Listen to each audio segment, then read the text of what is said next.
O prescah. V teh časih neutešenega in neutešljivega hrepenjena se spominjam dogodka iz davnih let. Lepo jutro je bilo, ko sem se ozdramil. Sonce je sijalo, redki nemirni jesenski oblaki so begali po nebu in pod njimi so begale sence preko ceste, preko streh in na polje, čez goro v daljavo. Oblekel sem se hitro, popil v naglici kavo in nato sem se napravil na pot. Poiskal sem veliko vrečo, v kakršnih nosijo krompir in sem jo zakrpal, ker je bila razparana. Zunaj je zaklical Lojze in vrgal sem vrečo preko rame, vzel palico v roko, da sem napotil. 10 let mi je bilo takrat, Lojze je bil še mlajši. Ne vem, kakšen sem bil jaz, ali Lojze je bil zelo majhen in slab, bel in nežen je bil v obraz in gledal je srepo z velikimi očmi. Dejal je, da bo slikar. Bog vedel, o čem je sanjal. Zdaj je pač že mrtev ali pa se je izgubil v svetu, ki je tako prostran. Postala sva pred sosedovo hišo in prišel je Tone, ki je imel tudi veliko vrečo preko rame.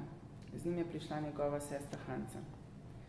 Najmanjša je bila izmed vseh nas. Veliko materino ruto je imela na glavi in izza rute je gledal zelo doroben, bolehen obraz. Pogledal sem jo in sem mislil, da ne zmore tako dolge poti. Toda šla je. Sprva se nismo ustavili nikjer, hodili smo hitro in veselo. Po noči je deževalo in blato je cmokalo pod bosimi nogami.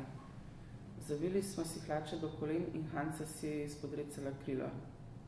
Kmalu se je vzdignil pred nami klanec in pot je bila gladka, izmita. Tone se je zadel z nogo ob kamen, sedel je ter si brisal zdravo kri. Pod nami je bila že vas in še dalje v dolini so se svetile bele trške hiše. Vse je bilo kakor umito, okopano, prazniško se je lesketalo jabolko na zvonku farne cerkve. Vse okoli nas pa je bila božja samota. Domenili smo se bili, da ne pojdemo po prešce ne v vas, ne v trg. Tolpe otrok so lazile tam od hiše do hiše, berači, razcapani popotniki. Ljudje so jih gonili od hiše in če so jim dali kruha, so godrnjali ter loputali z durmi. Lojze se je bil domislil prvi. Gledal je z velikimi očmi in je dejal: tam je vse drugače, tam za hribi. Ne prišli bi domov s praznimi vrečami. Jabolk bi nam dali, hrušk, polne peharje in tistih koruznih klepcev, kakor jih pečejo tam. Nizki so, rumeni in lepo diše. Rjava skorja je razpokana, kakor pri pogači. Da, kdo si upa tako daleč? Zavila se je pot nekoliko navzdol v tiho dolino, kjer so ležale dolge lehe. In tako je izginila ravnina za nami, sami smo bili, nad nami nebo, kjer so begali jesenski oblaki. Razgovarjali smo se naprej, ali v tem trenutku, ko je vzrasel hrib med nami in med ravnino, ki je bila naš pusti dom, smo utihnili. Drugačno je bilo vse življenje zdaj in tudi sami smo bili drugačni. Zgodnilo se je v meni nejasno in boječe, da bi se vrnili. Spogledali smo se ali šli smo dalje. Zdelo se nam je, da hodimo že dolgo. Neprestano se je pot vzdigala in se spet spuščala, zmerom je bila enaka, enaki so bili vsi holmi in lazi in zmerom niste so bile tudi nive in črne tepke, ki so rasle v poti. Kakor da bi se nič ne premikali in bi bilo vse mirno, začarano, samo oblaki so hiteli. Tone je skočil preko trnove meje in je pohitel na holm, da bi se ozrl naokoli. Tam je vas, zvonik se sveti, je zaklical. Saj sem vedel, da pridemo kam, je dejal Lojze mirno in šli smo dalje. Res je bila že blizu vas, ali nismo jo mogli videti, dokler nismo bili tam, kjer je bila skrita v drevju. Samo mala, žalostna cerkev je stala na nizkem, okroglem holmu, krtini podobnem in jo vzdigala zvonik s pozlačenim jabolkom. Vzdigal se je zvonik, pa se ni mogel vzdigniti visoko. Presegel je komaj visoki oreh, ki je stal na pokopališču. Ozrli smo se, stopili smo v prvo vežo. Prav za durmi smo ostali in smo se tiščali ob zidu. Temno je bilo v veži, dišala je po sveže pečenem kruhu. Molili smo Oče naš, ali slišal se je skoraj samo tenkih glas Hančin, ki je stala spredaj in sklenili roke in se ni nič bala. Odprle so se duri, umolknili smo. Neobrita kmečka glava z veliko polhovko je pogledala iz sobe, zakodrnjalo je in duri so se zaprle. Počakajmo, je dejal Tone in se pomaknil bliže proti pragu. Tedaj pa so se oglasili urni ženski koraki globoko v veži, v temi, zaškripalo je nekaj in nato je prišla dekla. Prinesla nam je pehar suhih krušk in 4 koruznih hlebov, majhnih, ploščatih in lepo dišečih. Dekla je bila debela, umazana in neprijazna ženska. Pogledala nas je po strani, ni rekla nič in se je vrnila. Posedli smo v veži na tla, prešteli hruške in jih razdelili, spravili vse skupaj v vreče, ter se napotili dalje. Vas je bila majhna, zelo blatna in pusta. Hiše so se tiščale na kupu kakor kokoši in vse je bilo tiho, kakor da bi imeli mrličo v vsaki hiši. Nekje ob vrtu se je prikazal fant, gledal je nekaj časa moče, nato je zaklical nekaj zategnjenim, smešno pojočim glasom, pobral je kamen ter ga zalučil za nami. Lako te beraška, je dejal, se je razjezil Tone, hotel se je spustiti za njim ali premislil se je precej in je samo zakričal. Le pridi enkrat dol, ti coklar. Tone sam ni vedel, kako si je izmislil coklarja. Zasmejali smo se in se napravili v drugo vežo. Ko smo molili, je stal pred nami široko pleč fant in je opiral roke ob boke. Poslušal je in gledal in se ni ganil. Ali ko smo nehali, se počasi okrenil, vzel je iz kota debelo palico in stisnili smo vreče ter bežali. Noge so se odirale preko gležnjev v blato. Vredili smo vso vas, nobene hiše nismo pozabili. Imeli smo naposled vsak po 2 krajcarja in tudi v malhah je bilo že nekaj. Krajcarje nam je bila dala stara ženica, ali moliti smo morali na ves prvi del rožnega venca. Tone pa je bil opazil, da sliši ženica slabo in zato je spustil veliko število čaščen Mari. Saj nimamo toliko časa, je dejal. Komaj smo bili spet na poti, se je že izgubila vas v drevju. Nobenega glasu ni bilo iz nje, tudi pes ni zalajal. Ležala je mrtva tam in kakor na grobu se je svetil nad njo križ na nizkem zvoniku. Zdaj je šlo strmo navzdol. Pot je bila tukaj široka, vsa razvožena in tako blatna, da je škropilo do suknje, ki smo jo hodili. Tod so pač gonili živino na vodo. Spodaj v čudnem neprijaznem zatišju, pod strmimi skalami, je bila kotlina polna rumene vode. Pot je vodila mimo v dolgo in ozko dolino, nečkam podobno. Lepa je bila dolina, vsa zelena, mirna, kakor nedeljska. Na oni strani, tam na rebri, se je svetilo 2, 3 majhnih belih vasi. Prijazno so gledale dol, kakor golobje. In prav sredi doline je tekel majhen potok, žuborjev je tiho, med vrbami skrit. Tudi pot je bila lepa, gladka, z drobnim belim peskom posuta. V poti je stala sredi doline nova kapelica Matere Božje in tam smo poklekljeni. Prijazno je bilo vse naokoli in tudi nam je bilo prijetno in lahko, kakor da bi se bil Bog ozrl na nas. Dobro se nam je godilo v tisti dolini. Ljudje so bili kakor svetli zeleni travniki tam doli, kakor bele vasi in nova kapelica v poti. Niso nas gonili od praga in malhe so se punile. V neki prostorni veži smo sedeli na klopi za mizo, jedli smo pšeničen kruh in pili mrzlo sladko hrušovko. Pred nami je stala debela kmetica in nas je izreševala.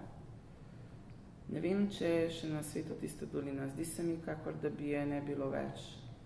Bili smo spet na poti, pod nami je bila dolina. Še eno drevo, še eno vinek in nikjer je ni bilo več. Samotna pokrajina se je razpostrla pred nami. Zgodilo se je takrat drugič, da smo postali in smo se spogledali. Ali šli smo dalje, kakor da bi nas bil kdo potegnil za rokav. Nismo še hodili dolgo, ko smo opazili, da ni bilo več jasnega neba nad nami. Umirili so se bili oblaki, počasi so se še plazili, utrujeni in leni in zmerom v isti smeri proti severu. Podajali so si roke in so se spajali, sinina se je izgubljala, kakor da bi zapirali tam gori svetla okna. Deževalo bo je omenil Tone. Lojza in jaz nisva nič odgovorila. Kaj se je godilo v meni ob tistem času, Bog vedi, ali čutil sem, da je mislil Lojza kakor jaz. Le dalje, kamorkoli je mislil Lojza, in če dežuje, naj. Hanca je hodila zadaj, malo sključena je bila in sopla je že težko, ali nismo se zmenili za njo.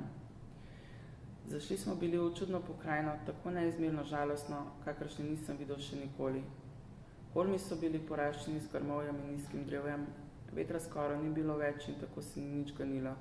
Samo tam na najvišjem holmu se je premikalo počasi in enakomerno visoko ogrodje, kakor da bi stala tam smrt in zamahovala s koso. Med holmi so bile zasekane globoke in zelo ozke grape, polne belega kamenja, med katerim se je pretakala rumena dežnica. Poti skoraj ni bilo, hodili smo po blatnih stezah, po kolovozih, včasih smo udarili naravnost čez holm, po strmi rebri, tako da smo plezali časih po vseh 4. Ali nikjer hiše, od nikoder glasu, neizmerna in zmerom enaka je bila pokrajina. Kaj se nismo izgubili, je vprašala Hanca. Potna je bila v obraz in ustnice so se držale na jok. Na visokem grebenu smo bili, videlo se je daleč naokoli. Kako bi se izgubili? Tam so sveti 3 kralji, je to lažje tone Hanco in sebe. Gledali smo tam v daljavi visoko, zraven sivega neba je bila bela pičica, cerkev 3 svetih 3 kraljev. Zdaj, otroci, bomo pač kmalu na holmu. Mnogo nas čaka tam, samo 3 hiše, naokoli pa gost samega sadnega dneva. Po dolinah, po hribu same jablane, kakor smreke in bukve. Lojzetu so se zasvetile oči in tudi meni se zasmejalo srce, Hanca pa je pospešila korake. Same jablane, kakor smreke in bukve. Kaj jabolka, imeli smo jih v malhah dovolj, ali bilo je nekaj lepega, tako sladko je bilo upanje, ni treba, da so bila jabolka, bilo bi lahko karkoli. Močali smo skoraj vso pot, odkar smo se bili odpravili z doma. Tone, ki je bil doma zmerom mlačen, je mislil na koruzni kruh, na jabolka, na sladko krušovko, tudi Hanca je mislila tako. Tepena je bila zmerom, pestovala je ves dan in se nikoli najedla. Sanjala je pač o belem kruhu, o pisani ruti, morda celo o srebrnih uhanih, zato so bile njene oči tako tihe, kakor da bi gledale in nič ne videle. Šla sta oba v boljšo deželo, kjer so hiše od kolačev in strehe od belega cukra. Hodila sta in sta molčala. Tudi Lojze je sanjal, ali njegove sanje so bile kakor pravljice, čudopisane, tako lepe in tako neverjetne. Nikoli ni okusil belega kruha, tudi mislim, da ni sanjal o belem kruhu. Lica so mu bila bela in bolna, oči pa so se bleščale kakor 2 plamenov. Zato, ker je bil tak, se je pač klavrno izgubil, mislim. Postali smo, tam po onem holmu se je vila bela pot v lepih ovinkih mimo lepega drevja. Šli smo veselo, ali ko smo prišli na pot, ni bila več tako lepa in bela, kakor se nam je zdela prej. Morda je bilo takrat zasijalo nebo iz oblakov. Blato je bilo usušeno samo zgoraj, ali ko je noga stopila, se je odrla. Tudi trava je bila še mokra in včasih se je stresla veja tam gori in kaplje so se usule na nas. Velika kmečka hiša je stala tam sredi drevja. Spodaj je bila zidana, zgoraj lesena in slamo krita. Mala okna so gledala neprijazno, tako srepo in lokavo, kakor da bi nas bila zapazila že oddaleč in bi nas zdaj hudobno mežikala v hudobnem pozdravu. Blizu smo že bili, to do nikoder ni bilo človeka. Nismo vedeli zakaj, ali bojazen nam je legala v srce. No, pojdimo tja v Božjem imenu, se počasi osmelil Tone in je stopil počasi. Kdaj je skočilo od nekod, od hleva ali od kolnice nekaj črnega, ter se zapodilo proti nam. Velik pes je bil, to dalajovni, skočil je z velikim, tihim, mačjim skokom. En sam skok je bil, dolga vrv, ki je bil privezan na njej, ga je potegnila siloma nazaj, tako da se je prevrnil. Nato je zalajal hripavo, pognal se je v drugič. Tone je bil zgrabil Hanco za roko, da je padla, bežal je in jo je vlekel s seboj preko trave in kamenja in blata. Malha se je odprla in jabolko so se iztresala, tudi koruzen hlebec je padel v blato, sredi bega se je Lojze okrenil, pobral je hlebec in je tekel dalje. Bežali smo, dokler nismo več videli hiše. Zasopli smo bili in potni, ko smo se ustavili, Hanca je bila vsa blatna in opraskana po obrazu in po rokah, tudi jokala ni. Nismo si upali pogledati drug drugemu v oči, tudi govorili nismo nič. Tihi in žalostni smo se napotili dalje.